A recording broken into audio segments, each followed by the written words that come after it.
किब्रियाई बड़ाई अल्लाह वहदहू ला शरीक के लिए, जो हम सब का खालिक, मालिक, राज़िक, मुश्किल कुशा है। लाखों करोड़ों दुरूद व सलाम मोहम्मद अरबी सल्लल्लाहु अलैहि व आलिहि वसल्लम के ज़ात गरामी पर हों।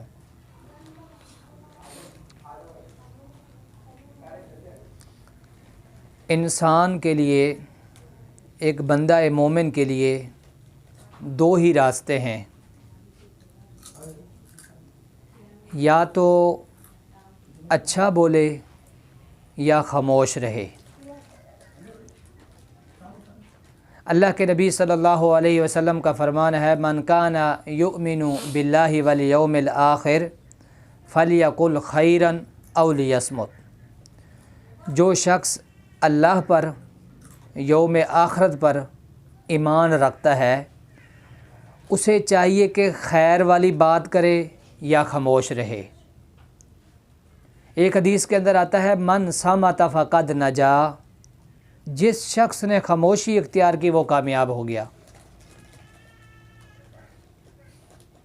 और एक हदीस के अंदर अल्लाह के नबी सल्लल्लाहु अलैहि वसल्लम के एक सहाबी रसूल सवाल करते हैं कि निजात किस में है, कामयाबी किस में है। फरमाया, अपनी ज़बान को कंट्रोल रख, काबू रख, इसमें तेरी कामयाबी है, निजात है। एक बंदा मोमिन के लिए फ़ुज़ूल बात करना ये तो जायज़ ही नहीं है ना। या तो अच्छा बोले, खैर वाली बात करे, या ख़ामोश रहे। फ़ुज़ूल बात तो है नहीं। फलियकुल खैरन औ लियस्मुत, या खैर वाली बात करे, अच्छी बात करे, दावत इल्लल्लाह, कुरान, ज़िक्र, अज़कार, इसकी बात करे, या ख़ामोश रहे। इसमें कामयाबी है। बहुत सारे कामयाबियों के दर्जे हैं। एक तो ये है कि जो अल्लाह ताला ने हमें नेमतें दी हैं, उन नेमतों में से एक नेमत ये ज़बान है। इसका दुरुस्त इस्तेमाल करना, इसमें कामयाबी है। एक तो यह है कि जो कामयाब लोगों के औसाफ बयान हुए, कामयाब लोगों के औसाफ बयान हुए। आपने सूरह बकरा पढ़ा होगा, शुरू में अलिफ लाम मीम ज़ालिकल किताबु ला रैब फ़ीह हुदल लिल मुत्तक़ीन अल्लज़ीना युमिनूना बिल गैब व युक़ीमूनस सलात व मिम्मा रज़क़नाहुम युनफ़िक़ून। ये कामयाब लोगों के औसाफ बयान हो रहे हैं यहाँ पर। आप लोगों में से किसी भाई को अगर टाइम मिले, कोई भी कुरान पाक तर्जमे वाला उठा के कुरान खोल के शुरू से जब पढ़ेगा, तो अल्लाह रब्बुल आलमीन यहाँ कामयाब लोगों के औसाफ बयान कर रहे हैं, मोमिन लोगों के औसाफ। वहाँ पर जो औसाफ बयान हुए ना, उन औसाफ में से एक तो ये है कि ईमान बिल गैब है, एक नमाज कायम करना, दूसरा अल्लाह के रास्ते में ख़र्च करना। इसी तरह अल्लाह के नबी सल्लल्लाहु अलैहि वसल्लम पर जो शरीयत नाजिल हुई उस पर भी ईमान लेकर आना, जो उससे पहले शरीयत नाजिल हुई उन पर भी ईमान है, और आखिरत पर भी यकीन है। तो अल्लाह ताला फिर क्या फरमाता है, उलाइका अला हुदम मिर रब्बिहिम व उलाइका हुमुल मुफ़लिहून। यही लोग कामयाब हैं। अब यहाँ पर बहुत सारे औसाफ बयान हुए। उन औसाफ में से एक चीज़ ये है, नमाज है। एक तो मैं नमाज के हवाले से आपसे बात कर रहा हूँ। दूसरा, ये जो माशरे के अंदर इस वक्त ख़तरनाक बीमारी हमारी मजलिसों में, महफ़िलों में, वो ये है कि ज़बान दराज़ी करना, ज़बान का सही इस्तेमाल। तीसरा ये है कि अल्लाह रब्बुल आलमीन की जो ला रैब किताब है, उसको मैं दिन में कितना टाइम देता हूँ। अब ये नमाज है ना, नमाज, जब नमाज के वाले से कुरान के अंदर हम गौर करते हैं, पढ़ते हैं कि जन्नती लोग जहन्नमियों से पूछेंगे, कुरान के अंदर आता है, सवाल करेंगे कि भाई खैरियत तो है, आपको किस चीज़ ने जहन्नम में दाखिल किया है। तो वो ये नहीं कहेंगे कि हम पड़ोसियों के हुकूक मारते थे, जुल्म ज़्यादतियाँ करते थे, चोरियाँ करते थे। वो सबसे पहले जो जन्नती लोगों को जहन्नमी जवाब देंगे सवाल होने पे, भाई आपको किस चीज़ ने यहाँ जहन्नम के अंदर दाखिल किया है? तो वो ख़ुद ही जवाब में कहेंगे क़ालू लम नकु मिनल मुसल्लीन, हम नमाज नहीं पढ़ते थे, हम नमाजी नहीं थे। अब ये नमाज हम सब पर फ़र्ज़ है और ये वो वाहिद इबादत है, ये वाहिद इबादत है कि रोज़ा हो गया, दीगर हज उम्रा हो गया है, सारे मामलात इबादत के ज़मीन पर तय हुए हैं। लेकिन ये नमाज वो वाहिद इबादत है अल्लाह ताला ने आसमानों पर बुला के तोहफ़े के तौर पे दो जहानों के सरदार को अता किया है।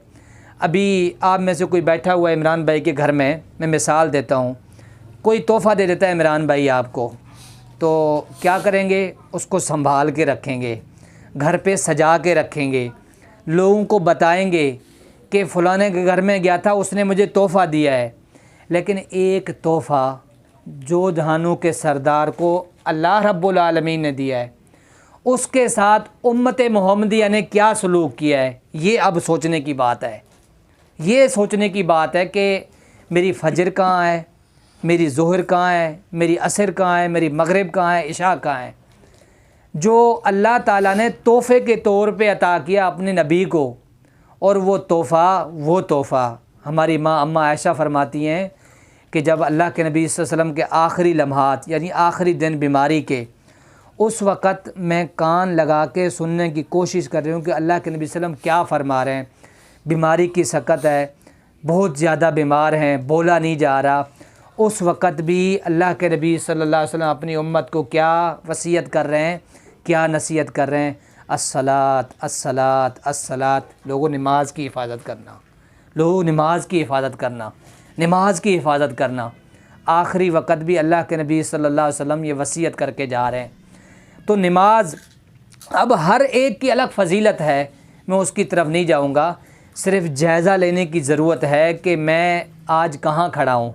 एक नाम का मुसलमान हूँ, एक आईडी कार्ड के ऊपर सिर्फ मोहम्मद अब्दुल्ला अब्दुर्रहमान लिखा हुआ है और मुसलमानों के माशरे में रहता हूँ और नाम भी मुसलमानों वाला, मुसलमानों के महल्ले में रहता हूँ, लेकिन मेरा जो मेरे ऊपर फ़र्ज़ है नमाज, इसके साथ मेरा कितना ताल्लुक़ है। और ये दो जहानों के सरदार को वसीयत के तौर पे और तोहफ़े के तौर पे मिला है, मैंने इस तोहफ़े के साथ क्या सलूक किया है। अपनी फ़जर को देखें, ज़ोहर को देखें, पाँचों नमाज़ों को देखें। अब सिर्फ में एक नमाज है, एक नमाज।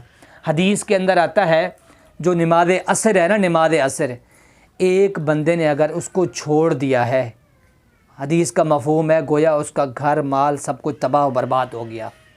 एक नमाज छोड़ने से, सुस्ती करने से, यहाँ तो कई नमाज़ें ज़ाया हो रहे हैं हमारी, कई नमाज़ें, ना फ़जर का पता ना ज़ोहर का पता, यहाँ असर की बात है। और इशा और फ़जर के हवाले से अल्लाह के नबी सल्लल्लाहु अलैहि वसल्लम ने फरमाया, ये जो मुनाफिक है ना, मुनाफिक जो बज़ाहिर तो कलमा पढ़ता है, मुसलमान है, लेकिन अंदर से क्या है, मुनाफिक है, कुफ्र छुपा हुआ है। इस मुनाफिक के ऊपर जो बज़ाहिर मुसलमान है, मुसलमान नज़र आता है, इस मुनाफिक के ऊपर दो नमाज़ें भारी हैं, एक इशा और एक नमाज फ़जर। अब ये औसाफ सिर्फ़ सुनाने की हद तक हैं, सिर्फ़ पढ़ने की हद तक हैं, सिर्फ़ बयान करने की हद तक हैं। क्या सोचने की बात नहीं है कि मैं अपनी इशा देखो, अपनी फ़जर देखो, मैं कहाँ खड़ा हूँ, मैं कहाँ खड़ा हूँ। कि ये नमाज़ें तो मुनाफिक के ऊपर भारी हैं, मैं तो मोमिन हूँ, मैं तो मुसलमान हूँ, मेरा अल्लाह पर ईमान है, रसूल पर ईमान है, मैं तो बड़े बड़े सोच लेके बैठा हूँ, मैं जन्नतों का वारिस बनूँगा, लेकिन मैं अपनी फ़जर और अपनी इशा को तो देख लूँ, इशा को तो देख लूँ। फिर मेरे मोहतरम में भाइयों, ये नमाज फ़र्ज़ है हम पर। और अब हम अपना जायज़ा लें कि हमारी नमाज़ें कहाँ हैं। इसी तरह दूसरी बात यह है, इस माशरे के अंदर जो सबसे ख़तरनाक बीमारी ज़बान दराज़ी करना, जहाँ देख लो, जिस मजलिस में देख लो, हम ज़बान दराज़ी करते हैं। शुरू में मैंने आपको 2-3 हदीसें बयान की हैं कि अल्लाह के नबी सल्लल्लाहु अलैहि वसल्लम ने फरमाया, या तो खैर वाली बात करे या खामोश रहे। जो शख्स का खामोश हो गया वो कामयाब हो गया। और निजात किस में है? ज़बान की हिफाजत करना। अब ये ज़बान के हवाले से है।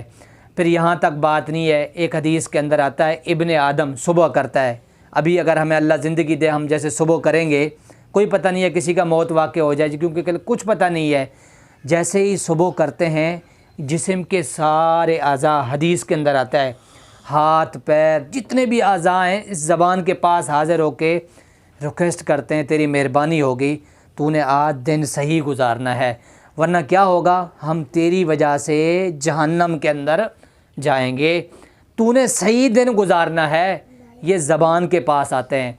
ज़बान के पास, ज़बान की हिफाजत करना हम सब की ज़िम्मेदारी है।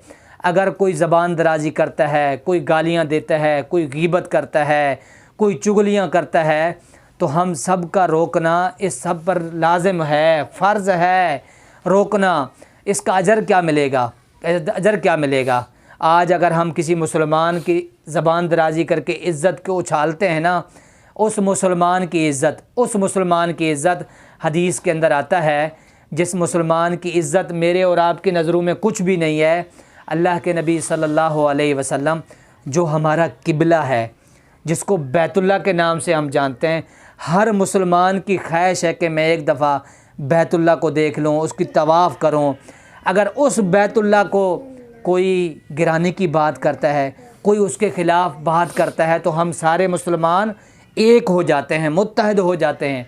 उस बैतुल्लाह की तरफ अल्लाह के नबी सल्लल्लाहु अलैहि वसल्लम ने इशारा करके फ़रमाया, ए बैतुल्लाह, तेरी हुर्मत, तेरी इज़्ज़त, तेरा मकाम सब कुछ अपनी जगह पे है, लेकिन ए बैतुल्लाह, तुझसे बढ़कर एक मुसलमान की इज़्ज़त है, एक कलमा पढ़ने वाले मुसलमान की इज़्ज़त है। अब इतनी अहमियत एक मुसलमान की इज़्ज़त जो आज मेरी नज़रों में कुछ भी नहीं है, मैं उसको गालियाँ देता हूँ। 5 मिनट काम पे लेट पहुँचे, उसको गालियाँ देना शुरू हो जाता हूँ। 5 मिनट मेरी दुकान पे लेट पहुँचे, गालियाँ देना शुरू हो जाता हूँ। आज सोचने की बात यह है, मैं अपने भाइयों से सवाल करता हूँ कि भाई 5 मिनट लेट आया है, आपके कंपनी का, आपकी दुकान का, आपके ऑफिस का ये उसूल है वक़्त पर आना है। अगर लेट आया है तो आपका ये उसूल है कि आप तनख्वाह काटें, पैसे काटें। ये जो आप ज़बान दराजी कर रहे हैं, ये किस बुनियाद पे कर रहे हैं? क्या इस मुसलमान की कोई इज़्ज़त नहीं है? आपका उसूल है सही है, आप पैसे काटें, लेकिन जो आप गालियाँ देते हैं, ये किस बुनियाद पर देते हैं? किस बुनियाद पर देते हैं? मैं भाइयों से सवाल करता हूँ, पूछता हूँ कि भाई मुसलमान की इज़्ज़त को समझें, मुसलमान की दिफा को समझें, मुसलमान की एक इज़्ज़त, एक एहतराम को समझें कि आप उसको गालियाँ देते हैं, उसको नीचा दिखाने की कोशिश करते हैं। ठीक है, आपकी कंपनी का उसूल अपनी जगह पे, आप पैसे काटें, लेकिन ये जो ज़बान दराजी करना, गालियाँ देना और उसकी इज़्ज़त को तार तार करना, उस मुसलमान की इज़्ज़त जो काबे से भी बढ़कर, जो आज मेरी नज़रों में कुछ भी नहीं है, तो एक इस ज़बान की जो ख़तरनाक बीमारियों में से जो गलत इस्तेमाल है ना, वो हमारे माशरे के अंदर, हमारी मजलिसों में, हमारे घरों में, वो क्या है? गीबत है। गीबत तो आप सबको पता है कि अभी हम मजलिस में बैठे हुए हैं, किसी मुसलमान के हवाले से बात करें, उसके ऐब के हवाले से बात करें, उसकी सज़ा क्या है? उसकी सज़ा आप कोशिश करें खुद ही जाके ना कुरान में से सूरह हुजुरात जाके पढ़ें। सूरह हुजुरात जब आप पढ़ेंगे, तर्जमे के नीचे लिखा हुआ है, जो बंदा गीबतें करता है ना दुनिया के अंदर, क़यामत वाले दिन उस बंदे की सज़ा क्या है? जो ज़बान दराजी करता है, गीबतें करता है, मुसलमान की इज़्ज़त तार तार करता है, जो मुसलमान यहाँ बैठा हुआ नहीं है, उसकी सज़ा क्या है? कुरान के अंदर आता है कि क़यामत वाले दिन उसको उसके भाई का मुर्दार का गोश्त, सके भाई का गोश्त काट कर उसके सामने रख दिया जाएगा। लहमा अखीही मैतन, मुर्दार होगा, उसका भाई मरा हुआ होगा, गोश्त काट के उसके सामने भाई का रख दिया जाएगा, चल ये खा। तो वो क्या करेगा? नहीं खाएगा, ना पसंद करेगा। फ़करे तुमो, कराहियत महसूस करेगा। तो जब वो हमें गीबत करना, जो गोश्त खाना पसंद नहीं करते, तो फिर गीबतें भी छोड़ दें। ये तो गीबत है ना, जो मैं ऐब बयान कर रहा हूँ और वो यहाँ पर मौजूद नहीं है, लेकिन जो मैं बात कर रहा हूँ वो उसमें मौजूद है, तो ये क्या है? गीबत है। बात को समझे ना गौर से। बात मैं कर रहा हूँ जिस भाई के बारे में, वो ऐब उसके अंदर वाकई मौजूद है, लेकिन वो भाई इस वक्त मजलिस में नहीं है, तो ये क्या है? गीबत है। अब अगली बात यह है, मैं बात भी कर रहा हूँ अपने मुसलमान भाई के हवाले से, वो बात उसके अंदर नहीं है, तो फिर ये क्या हुआ? बोहतान। अब बोहतान की सज़ा क्या है? गीबत की सज़ा तो ये है कि अपने भाई का गोश्त खा, मुर्दार भाई का गोश्त खा। लेकिन बहतान की सज़ा ये है, हदीस के अंदर आता है क़यामत वाले दिन ऐसे मंदा मोमिन को जो दुनिया के अंदर लोगों पर बहतान बांधा करता था, बिला वजह बातों को बना बना के उसकी तरफ निस्बत करता था, उसमें वो नहीं थे। उसकी सज़ा ये है कि क़यामत वाले दिन इस बंदे को उस जगह पर फेंक दिया जाएगा, उस जगह जहाँ पर जहन्नमियों का गंदा खून पी, जिनको सज़ा मिलने के बाद एक गड्ढे के अंदर जमा होगा, इस बंदे को वहाँ पर डाल दिया जाएगा। चल तेरी सज़ा ये है, तो इसके अंदर डुबकियाँ खा। अल्लाह हमें महफूज रखे। यानी जो बहतान बांधा करता था दुनिया के अंदर, जो ऐसी ऐसी बातें बना के मुसलमान भाई के वाले से, जो उसमें थे ही नहीं, वो उसकी सज़ा क्या है कि जहन्नम के अंदर जहन्नमियों का खून पीप जमा होगा, वहाँ पर उसको फेंक दिया जाएगा। ज़बान की हिफाजत करने को समझें। ज़बान की हिफाजत कैसे होगी? अब ये तो गीबत है ना, चुगली है, उसकी सज़ा अलग है। बहतान है, इसकी सज़ा आपने अभी समाज फरमाया। गीबत है, दूसरी ज़बान दराजियाँ, गाली है। अब गाली के हवाले से मैं हदीस देख रहा था कुछ दिन पहले, मैंने वहाँ अल्लाह वाली में भाइयों को सुनाया भी एक दो दफ़ा जुम्मे में कि गाली, इसको हम समझते ही कुछ नहीं है। इस गाली का पता है सज़ा क्या है? एक बंदा हुकूकुल्लाह यानी नमाज भी पढ़ने वाला होगा, रोज़ा भी रखने वाला होगा, ज़कात भी अदा करने वाला होगा, इतनी सारी नेकियां लेकर आएगा क़यामत वाले दिन। बिसलातिन व सियामिन व ज़कातिन के अल्फाज़ हैं हदीस के अंदर। वो नेकियां लेकर आएगा, लेकिन एक शख्स आएगा कि अल्लाह इसने मुझे गाली दी है। वो अल्लाह ताला, क्योंकि वह नज़ाउल मवाज़ीन अल क़िस्त यौमिल क़ियामा, किसी के ऊपर ज़रा भी जुल्म नहीं होगा, ज़रा भी जुल्म नहीं होगा। अब इसको तो इंसाफ मिलेगा, दुनिया के अंदर इस बंदे ने इसको गाली दी है, अब क्या होगा? इसके पास तो और कुछ होगा नहीं। इसकी नमाज में से, रोज़े में से, सदका व खैरात में से, पहली सफ़ के नमाज़ों में से, हज और उम्रे में से कुछ नेकियां लेकर जिस बंदे को उसने दुनिया में गाली दिया है उसको देकर उसको राज़ी करेंगे। फिर कोई और आएगा, अल्लाह इसने मेरे ऊपर बहतान बांधा था, उसको कुछ नेकियां देकर उसको राज़ी करेंगे। कोई और आएगा, अल्लाह इसने मेरे ऊपर तोहमतें बांधा। इस तरह लंबी हदीस है। हदीस के अंदर आता है उसकी वो नमाज़ें, रोज़े, ज़कात, सदकात, खैरात, जितनी नेकियां लेकर आया था सब ख़त्म हो गए। अभी तक वो शिकायत लेने वाले जो अपना हक़ लेने के लिए आए हुए थे वो अभी बाकी बैठे हुए हैं। अब क्या होगा? दुनिया के अंदर तो कोई आता ना, मेरे पास नहीं होता, उधार लेकर दे के उसको राज़ी करता हूँ, लेकिन अब भी इंसाफ का तराजू कायम होगा। अब क्या होगा? अब इसके पास तो नेकियां हैं नहीं जो इन बंदों को राज़ी करके वापस भेजे, इनको राज़ी करे। हदीस के अंदर आता है जितने भी लोग बैठे हुए होंगे उन सब के गुनाह इस बंदे के ऊपर डाल के इसको जहन्नम में फेंक दिया जाएगा। जो क्या लेकर गया था? नमाज़ें लेकर गया था, रोज़े लेकर गया था, पहली सफ़ की नमाज़ें, हज, उम्रे लेकर गया था, लेकिन वो उसकी नेकियां उसके काम नहीं आए। क्या? ज़बान की हिफाजत उसने नहीं की, गालियाँ देता था। इसको हम छोटा समझते हैं, यानी उस मजलिस में जब तक हम कोई गाली नहीं देंगे ना, मज़ा नहीं आता। अपने चार बंदे नीचे काम कर रहे हैं, गाली दे के बुलाएंगे नहीं, मज़ा नहीं आता। जब तक मैं अल्फाज गाली से शुरू नहीं करूँगा उस वक़्त तक मज़ा ही नहीं आता। ओ भाई, इन गाली को हल्का नहीं समझना। ये गाली वाले लोग आए हुए होंगे क़यामत वाले दिन, ये नेकियां लेकर जाएंगे और इसके पास कोई नेकी नहीं होगा। इनको दे के राज़ी करे, उनके गुनाह डाल दिए जाएंगे। तो फिर ज़बान की हिफाजत क्या है? बस सिर्फ वो मैं एक आपको चीज़ बता के फिर तीसरी चीज़ जो कुरान है ना उसके हवाले से आता हूँ। बात लंबी हो रही है मेरे ख़्याल में। वो ये है कि ज़बान की हिफाजत, ज़बान का अच्छा इस्तेमाल वो कैसे करेंगे? वो ऐसे करेंगे। इमाम बुखारी रहमतुल्लाह अलैह ने ना अपनी किताब सही बुखारी को इस हदीस के साथ मुकम्मल किया है। वो हदीस क्या है? वो एक वजीफ़ा है। आज हम वजीफ़ों के पीछे भाग रहे हैं ना कि कोई वजीफ़ा बता दो जी, कोई परेशानी है, बच्चे बीमार हैं, कारोबार डाउन हो गया, ये हो गया, वो हो गया है। ओ भाई, मैं आपको वजीफ़ा बताता हूँ जो सही हदीस के अंदर है। वो दुआ बताता हूँ जो इमाम बुखारी रहमतुल्लाह अलैह ने अपनी सही किताब सही बुखारी को मुकम्मल किया है। वो क्या है? हदीस के अंदर आता है वो दो जुमले हैं। वो दो जुमले क्या हैं? अगर वो दो जुमलों को मीज़ान के अंदर रख दिया जाए बहुत ज़्यादा भारी होंगे, लेकिन वो दो जुमले अल्लाह को बहुत ज़्यादा महबूब हैं। वो दो जुमले पढ़ने में बहुत आसानी है उनके अंदर। वो दो जुमले कौन से हैं जो ज़बान का अच्छा इस्तेमाल है, मैं ज़िक्र बता रहा हूँ। वो दो जुमले ये हैं, सुबहान अल्लाहि व बिहम्दिही सुबहान अल्लाहिल अज़ीम। ये ज़बान का अच्छा इस्तेमाल है।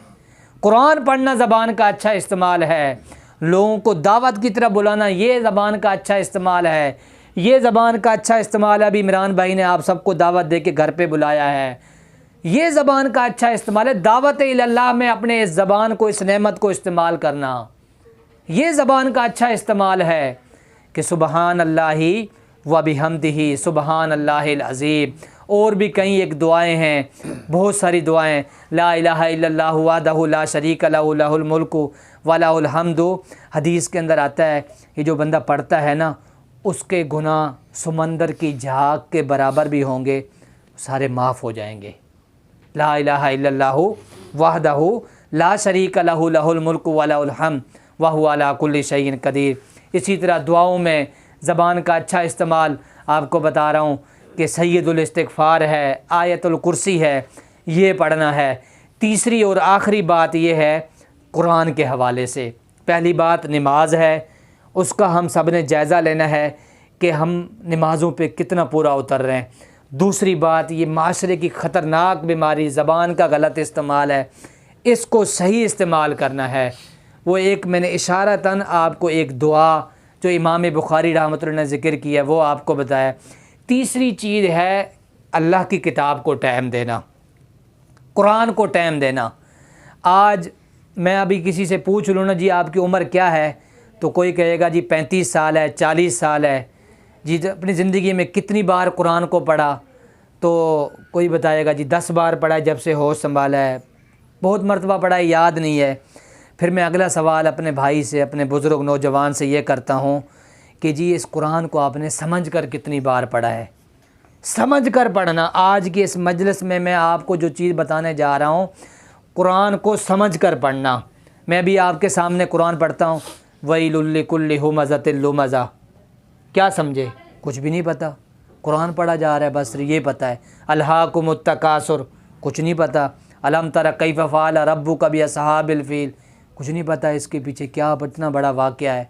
तो कुरान को समझ के पढ़ना, एक एक लफ्ज़ को आप ज़िंदगी का हिस्सा बनाएं कि रोज़ाना मैंने एक आयत पढ़ना है, उसको गौर और फ़िक्र के साथ पढ़ना है। कुरान को जो बंदा समझ के पढ़ता है ना, वो फिर कभी नमाज़ों में सुस्ती नहीं करता, कभी ज़बान दराज़ी नहीं करता, कभी पड़ोसियों के हुकूक नहीं मारता। जो कुरान को समझ के पढ़ता है, जो रस्मी पढ़ रहा है, जी रमज़ान आ गया कुरान जी 4 कुरान ख़त्म करने हैं, जी ठीक है जी पढ़ना है। कोई फ़ौत हो गया सिपारे उठा के पढ़ना शुरू किया, नहीं मेरे मोहतरम में भाइयों, कुरान को समझ कर पढ़ना है। हदीस के अंदर आता है कि जो बंदा कुरान को समझ के पढ़ता है, गौर व फ़िक्र के साथ पढ़ता है, हदीस के अंदर आता है सहाबा इकराम अजमाइन को ना अल्लाह के नबी सल्लल्लाहु अलैहि वसल्लम तरगीब देने के लिए एक हदीस ज़िक्र करते हैं कि अल्लाह के नबी सल्लल्लाहु अलैहि वसल्लम ने फरमाया, तुम में से किसी शख्स को एक वादी का नाम लिया, उस वादी में जाए और मोटे कोहन वाला और सुर्ख रंग का ऊँट उस बंदे को मिल जाए। ऐ मेरे सहाबा, तुम में से कोई शख्स ये पसंद करता है कि ऊँट उस दौर का सबसे बेहतरीन सवारी मिल जाए? सहाबा ने अर्ज़ किया, रसूल हर बंदा पसंद करता है कि उसको सवारी फ्री में मिल जाए, कोई पैसा नहीं है, कोई दिरहम व दिनार नहीं है, कोई डॉलर नहीं है कि वहाँ से जाएं वादी से और ऊँट मिल जाए।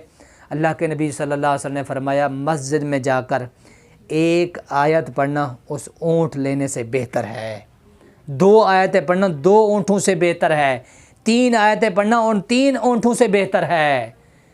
अब देखें, एक तरफ एक बंदा ऊँट लेकर आता है, कोई पैसा नहीं, कोई दिरहम नहीं, और एक बंदा अल्लाह के घर में जाके एक आयत पढ़ता है, उस बंदे से ये अफजल है, अल्लाह के नबी सल्लल्लाहु अलैहि वसल्लम ने फरमाया।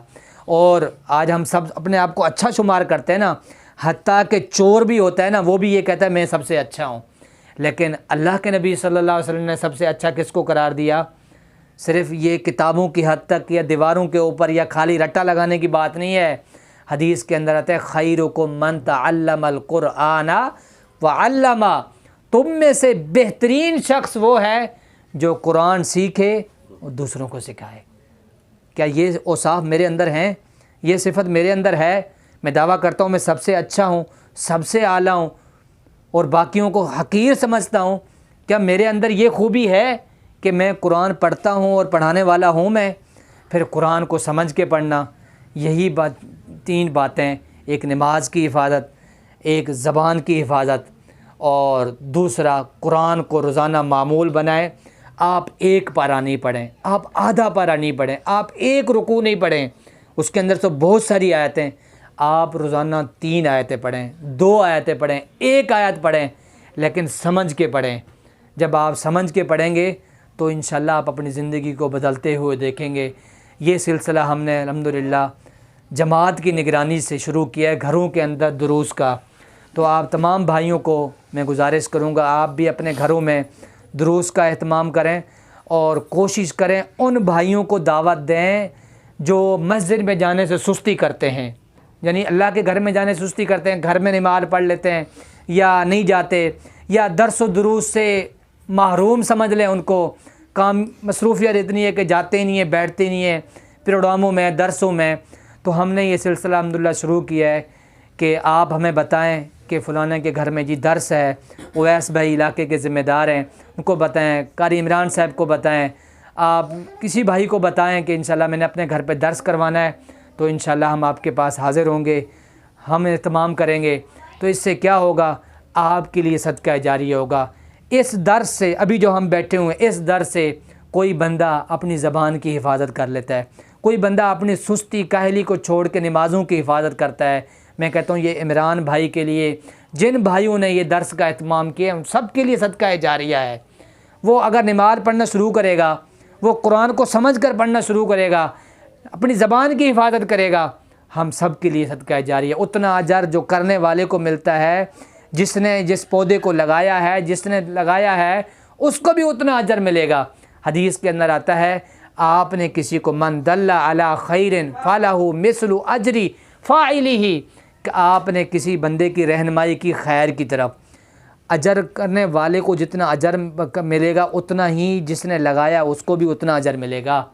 तो हम सब के लिए सदका जारिया वाला काम करें, घरों के अंदर दुरूस का एहतमाम करें। तो इंशाल्लाह जब अगर हर घर में अगर मसलन हफ्तावार दर्स होता है, अब बिलफ़र्क करें कि इमरान भाई अगले हफ्ते या माहाना या 15 दिन के बाद दोबारा रखते हैं, तो फिर उस दर्स की नौइयत अलग होगी। फिर हम एक सबक शुरू करेंगे, एक क्लास, कुरान क्लास हो गया, तर्जमा क्लास हो गया है, हदीस की क्लास, ये तो आज एक तारुफ़ी दर्स हो गया है, एक नसीहत भी है अपने आप को, अपने भाइयों को। फिर हम ये है कि हफ्तावार अगर कोई भाई दर्स रखना चाह रहा है कि फिर हम इंशाल्लाह कुरान का शुरू करेंगे तर्जमे के साथ, 1 आयत 2 आयतें इंशाल्लाह पढ़ेंगे, उसका तर्जमा भाइयों को बताएंगे। भले आप अपने घर की फैमिली को भी पर्दे में बिठा दें, वो भी सुनना चाहें तो कोई हर्ज नहीं है। तो इंशाल्लाह इस तरह हम शुरू करेंगे। तो मैं दुआ करता हूँ अल्लाह ताला हमें सही मानों में कुरान और सुन्नत को समझकर अमल करने की तौफ़ीक़ अता फ़रमाए। वमा अलैना इल्लल बलागुल मुबीन।